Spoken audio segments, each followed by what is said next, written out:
जैसा कि आप लोग जानते हैं हम लोगों ने Indian hello everyone welcome to prep I am Niharika Sisodiya. जैसा कि आप लोग जानते हैं हम लोगों ने इंडियन इकोनॉमी का quick revision videos series start करी है। इस वीडियो सीरीज के अंदर आज हमारा सेकंड वीडियो है और इस वीडियो के अंदर हम लोग देखने वाले हैं नेशनल इनकम के बारे में। अगर आप लोगों ने हमारा प्रीवियस वीडियो नहीं देखा है जो कि बेसिक ऑफ इकोनॉमिक्स पे था तो उसका लिंक मैं आपको आई बटन में भी दे दूंगी और डिस्क्रिप्शन में भी दे दूंगी, वहां पर जाकर वो वीडियो प्लीज जरूर देखिएगा। उसके अंदर हम लोगों ने बेसिक ऑफ इकोनॉमिक्स को एक्सप्लेन किया है, साथ ही में उससे रिलेटेड कुछ इंपॉर्टेंट एमसीक्यूज को भी सॉल्व किया है। चलिए आगे बढ़ते हैं और देखते हैं कि आज की वीडियो में हम लोग क्या क्या कवर करने वाले हैं। आज की वीडियो में हम लोग देखेंगे नेशनल इनकम क्या होती है, उससे रिलेटेड कुछ कॉन्सेप्ट है जैसे कि फैक्टर कॉस्ट क्या होता है, आपका बेसिक प्राइस क्या होता है, मार्केट प्राइस क्या होता है, एंड हम लोग देखेंगे ग्रॉस वैल्यू एडेड। ओके, चलिए शुरुआत करते हैं इस वीडियो की। सबसे पहले आ जाते हैं कि नेशनल इनकम क्या है। तो अगर हम लोग नेशनल इनकम की बात की जाए तो वो आपका सम टोटल है, जितना भी कि आपके देश में जितने भी आपके रेजिडेंट्स हैं, जो भी रेजिडेंट्स हैं उन्होंने जो भी इनकम अर्न करी है, ठीक है, जो भी उन्होंने फैक्टर या सर्विसेज या प्रोडक्शन करके जो भी इनकम अर्न करी है, चाहे वो विद इन कंट्री हो या इंडिया के जो ज्योग्राफिकल बाउंड्री है उसके बाहर, इन सब का जो सम टोटल होता है वो हमारा क्या होता है, नेशनल इनकम। ओके, अब ये एक बहुत ही बेसिक चीज है जो कि नेशनल इनकम की डेफिनेशन है, लेकिन अगर इसके कॉन्सेप्ट को अगर हम लोग देखने जाएं तो उसमें बहुत सारी चीजें हैं। तो आगे इस वीडियो के अंदर यहाँ मैं आपको पूरा नेशनल इनकम यहीं पर पूरा एक्सप्लेन करने के बजाय मैं आपको धीरे धीरे जैसे जैसे हम लोग वीडियो में आगे बढ़ेंगे एक एक जब हमारे कॉन्सेप्ट क्लियर होते जाएंगे तो एंड में हम लोग फिर से लेंगे इस डेफिनेशन को, समझेंगे कि इस पूरी डेफिनेशन का मतलब क्या था। देखिए सबसे पहले शुरुआत करते हैं और कुछ जान लेते हैं कुछ से टर्म्स जो कि रिलेटेड हैं। पहला टर्म आ जाता है आपका इकोनॉमिक टेरिटरी। इकोनॉमिक टेरिटरी का मतलब क्या है? इकोनॉमिक टेरिटरी का मतलब है आपका ज्योग्राफिकल टेरिटरी किसी भी कंट्री की। ओके, जिसको एक गवर्नमेंट है, एक कंट्री जैसे इंडिया है तो इंडिया की टेरिटरी क्या हो जाएगी, इंडिया का पूरा मेनलैंड, उसके अलावा उसकी वाटर बॉडीज या उसके जो टेरिटोरियल बाउंड्री जो हम कहते हैं वो भी हमारी इकोनॉमिक टेरिटरी के अंदर इंक्लूड होगी। और यहाँ होने वाली जितनी भी इकोनॉमिक एक्टिविटीज हैं उनको हम as a economic activity consider करेंगे और वो हमारे जो कैलकुलेशंस होती हैं नेशनल इनकम की उसमें हम लोग उनको इंक्लूड करेंगे। ओके, इसका एग्जांपल मैं देख लूं, जैसे कि अगर आप ऑयल फील्ड्स हैं, जैसे कि हमारी गुजरात के पास समुद्र में जो ऑयल फील्ड्स है उसमें से होने वाली उनको भी इकोनॉमिक एक्टिविटी कंसिडर करेंगे। और उसके अलावा हमारी माइंस एंड मिनरल्स है, वहां से कुछ एक्टिविटीज हो रही हैं, जो सर्विसेज हैं, एजुकेशन, इंडस्ट्रीज, वो सब भी हमारी इकोनॉमिक एक्टिविटी होगी। ओके, तो यानी कि आपके इकोनॉमिक टेरिटरी में क्या क्या इंक्लूड हो गया, आपका पूरा ज्योग्राफिकल टेरिटरी, चाहे वो मैनलैंड हो, वाटर बॉडीज, दोनों को इंक्लूड करके। देन इसमें एक एक्सेप्शन आ जाता है, दैट इज आपका फॉरेन एम्बेसी टेरिटरी। यानी कि कोई कंट्री है, सपोज यूएस है, यूएस की एम्बेसी जो कि इंडिया के अंदर सिचुएटेड है वो इंडिया की इकोनॉमिक टेरिटरी के अंदर नहीं आएगी। लेकिन अगर इंडिया की एम्बेसी है किसी दूसरी कंट्री के अंदर, सपोज फ्रांस के अंदर, तो वो इंडिया की इकोनॉमिक टेरिटरी के अंदर क्या होगी, इंक्लूड होगी। ओके, और वहां होने वाली एक्टिविटी भी हमारी क्या होगी, इकोनॉमिक एक्टिविटी होगी। आगे आप लोगों को समझ में एक बार फिर से रिपीट कर देती हूँ, कोई फॉरेन कंट्री की एम्बेसी इंडिया के अंदर है तो वो इंडिया की इकोनॉमिक टेरिटरी के अंदर नहीं इंक्लूड होगी। इंडिया की एम्बेसी किसी दूसरी कंट्री के अंदर है तो वो इंडिया की इकोनॉमिक टेरिटरी के अंदर ही इंक्लूड होगी। नाउ एक वर्ड जो आप लोग बहुत बार सुनते हैं, सिटीजन एंड रेजिडेंट। अब सिटीजन क्या होता है और रेजिडेंट क्या होता है? सिटीजन दो तरीके से हो सकता है, बाय बर्थ आप कहीं के सिटीजन हो या आपने लीगली एक्वायर करा है। सपोज मेरा एग्जांपल ले लो, मैं निहार का, मैं मेरा बर्थ इंडिया में हुआ तो बाय बर्थ मैं क्या हूँ, इंडियन हूँ, इंडियन सिटीजन हूँ। मैं किसी दूसरी कंट्री चली जाती हूँ, ओके, मैं ऑस्ट्रेलिया चली गई, मैंने वहां की सिटीजनशिप ले ली, ओके, तो वो क्या होगा, एक लीगल टर्म से हम लोगों ने कहीं और की सिटीजनशिप ले ली, यानी कि अब आप वहां के सिटीजन हो गए। तो ये तो हो गया सिटीजनशिप। रेजिडेंट का मतलब क्या होता है, चाहे कोई इंडिविजुअल हो या कोई इंस्टीट्यूशन हो जिसका इकोनॉमिक इंटरेस्ट, भाई इकोनॉमिक इंटरेस्ट जो है वो लाई करता है किसी भी इकोनॉमिक टेरिटरी के अंदर, वो वहां का रेजिडेंट माना जाता है। ओके, जैसे कि सपोज कोई यूएस का पर्सन है, इंडिया में आकर काम कर रहा है, तो उनको हम लोग क्या कहेंगे, नॉन इंडियन रेजिडेंट्स। ठीक है वो यूएस का ओरिजिन का, सिटीजनशिप उसकी वहां पे है, लेकिन उसका इकोनॉमिक इंटरेस्ट क्या हो रहा है, अभी यहाँ पर है, यहाँ पर वो काम कर रहा है, जिनको हम लोग एनआरआईज भी कहते हैं। ओके, यहाँ तक क्लियर है। अब देख लेते हैं कि भाई हम लोग नेशनल इनकम कंप्यूट करते ही क्यों है, भाई क्या जरूरत क्या है नेशनल इनकम कंप्यूट करने की, क्यों इनको एस्टिमेट किया जाता है। तो बेसिकली नेशनल इनकम क्या है, एक फैक्ट्स एंड फिगर्स आता है आपके सामने, मतलब यानी एक तरीके के क्या है, ये एस्टिमेट्स है जो हमें क्या में हेल्प करते हैं। एक तो कंपेयर करने में कि भी पिछले साल हमारी इनकम ये थी, इस साल हमारी इनकम ये हो गई है, ठीक है, बढ़ी है, घटी है, क्या हुआ है। साथ में कि क्या हमारी जो ग्रोथ है उसको हम लोग फोरकास्ट कर सकते हैं कि भाई हमारी ग्रोथ कितनी हो रही है, कितनी हो सकती है, ये भी हम लोग यहाँ से एस्टिमेट कर सकते हैं। साथ ही में उसके हिसाब से जो गवर्नमेंट है वो अपनी पॉलिसीज को फॉर्म कर सकती है। गवर्नमेंट की जितनी भी पॉलिसीज हैं वो इस बेसिस पे ही फॉर्म होती है कि क्या इंडिया की इकोनॉमिक कंडीशन चल रही है उसके हिसाब से। साथ में जो वर्ल्ड में दूसरी इकोनॉमीज है हम उनके साथ भी कंपैरिजन कर सकते हैं। तो आपको समझ में आ गया कि इकोनॉमिक टेरिटरी क्या होती है, सिटीजन रेजिडेंट क्या होता है, और आपका इकोनॉमिक जो हमारी नेशनल इनकम है और ये जो डेटाज है इनको हम क्यों कंप्यूट करते हैं। अब एक नेशनल इनकम यानी कि किसी भी प्रोडक्शन ऑफ सर्विसेज से जो इनकम जनरेट होती है, ठीक है, उनको हम सम टुगेदर करते हैं और उसको नेशनल इनकम कंसिडर करते हैं। अब उसमें कुछ 3-4 चीजें टर्म्स आती हैं। एक तो आती है फैक्टर कॉस्ट, यानी कि कुछ कॉस्ट ऑफ प्रोडक्शन लगा होगा, फिर एक प्राइस डिसाइड हुई होगी उसकी, देन एक प्राइस जिसको हम बेसिक प्राइस कहते हैं, देन एक प्राइस पे उसको बेचा गया होगा, that is your market price. तो इन तीनों का कॉन्सेप्ट हम लोग देख लेते हैं और ये बहुत इंपॉर्टेंट है। अगर आप लोगों को ये यहाँ पर अगर आप लोगों को समझ में आ गया कि ये चीज क्या है तो ये आगे भी आप लोगों के बहुत हेल्प करने वाला है।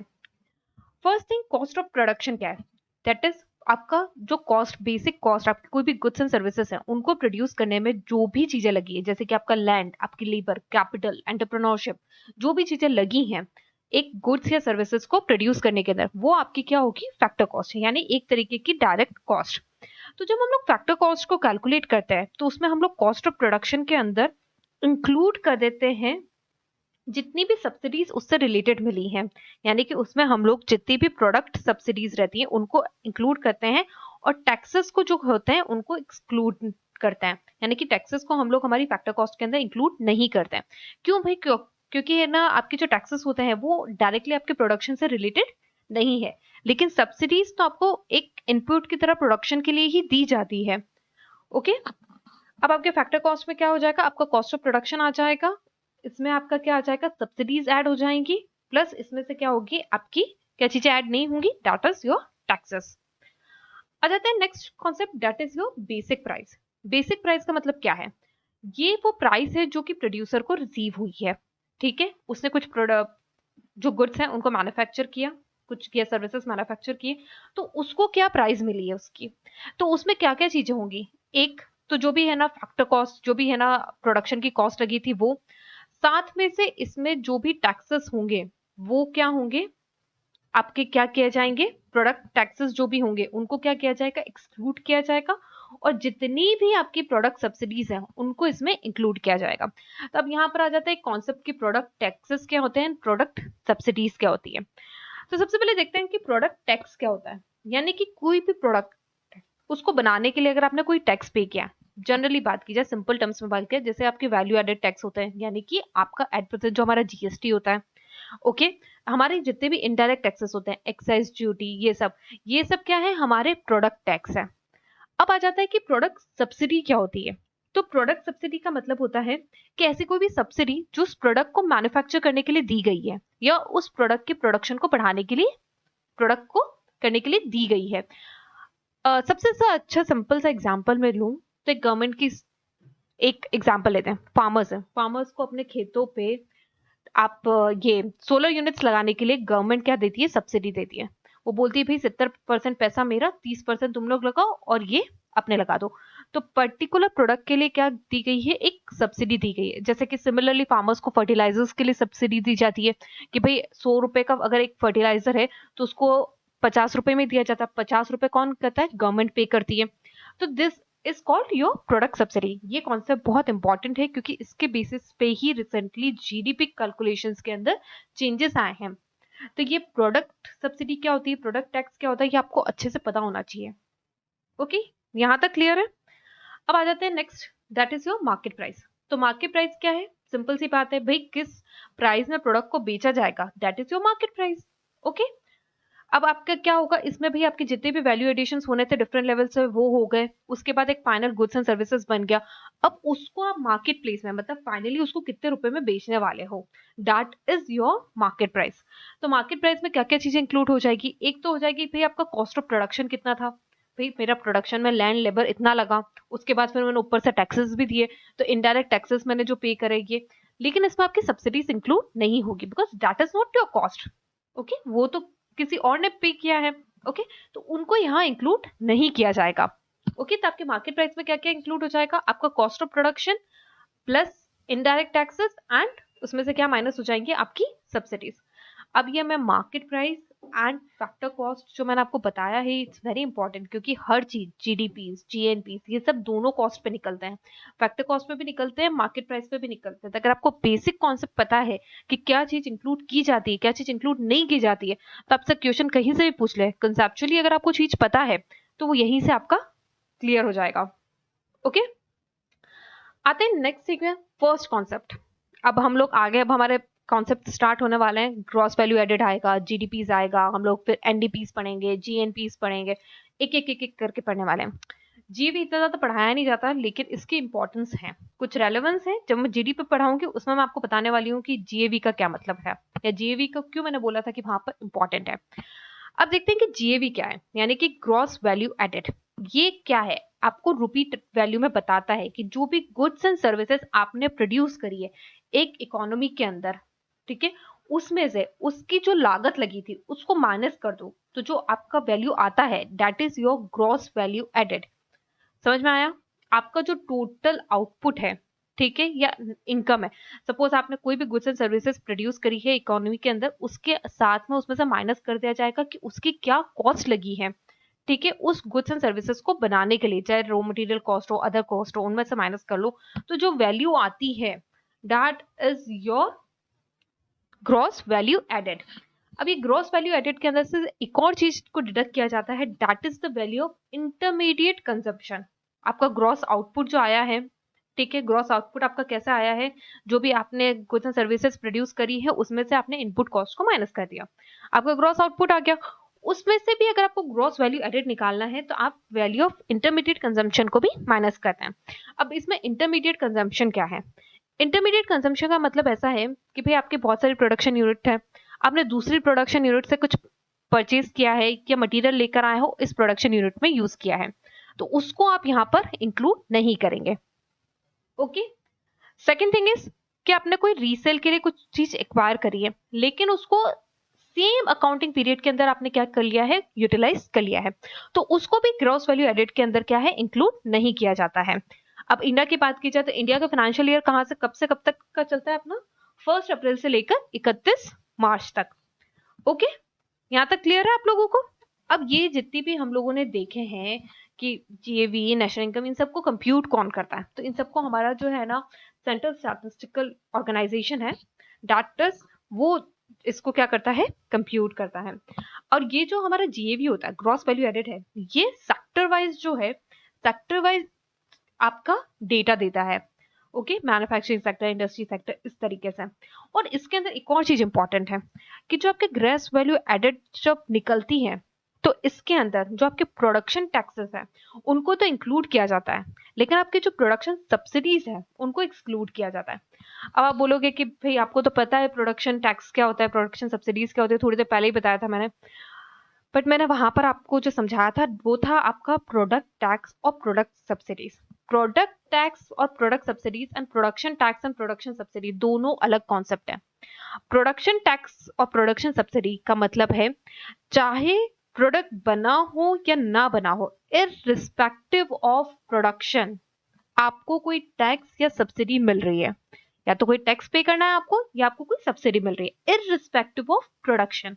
ओके, सिंपल टर्म्स में एग्जांपल दूं, अगर प्रोडक्शन टैक्स का एग्जांपल दिया जाए तो आपका प्रॉपर्टी टैक्स।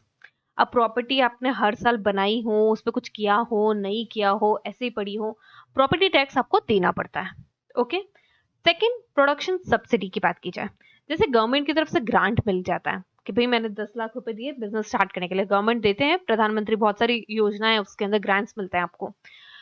अब उसमें क्या है कि किसी पर्टिकुलर प्रोडक्ट को बनाने के लिए नहीं दिया है, जैसे फर्टिलाइजर्स में भी भाई मैं आधा मैं पे करता हूँ, आधा तुम पे कर दो, नहीं, तुम्हें एक लमसम अमाउंट मिल चुका है, that is your production subsidy, कि भाई एनकरेज करने के लिए तुम जाओ और तुम ये चीज करो। तो दिस आर टू थिंग्स। तो जब हम लोग ग्रॉस वैल्यू एडेड कैलकुलेट करते हैं तो उसके अंदर से प्रोडक्शन टैक्सेस को इंक्लूड किया जाता है और जो आपकी प्रोडक्शन सब्सिडीज हैं उनको एक्सक्लूड किया जाता है। ओके, क्लियर है यहाँ तक? तो आज का वीडियो लेक्चर हम लोग यहीं खत्म करते हैं। आई होप आप लोगों को समझ में आ गया होगा। आज के वीडियो लेक्चर में हम लोगों ने नेशनल इनकम देखा, बेसिक कॉन्सेप्ट्स देखे, उसके बाद हम लोगों ने जीएवी भी कंप्लीट कर लिया है। आने वाले चैप्टर्स के अंदर, आने वाले सेशंस के अंदर हम लोग जीडीपी और इन सबको कवर करने वाले हैं और नेशनल इनकम खत्म होते ही हम इससे रिलेटेड जितने भी एमसीक्यूज हैं मैक्सिमम कोशिश करेंगे कि मैक्सिमम एमसीक्यूज को हम लोग सॉल्व करें।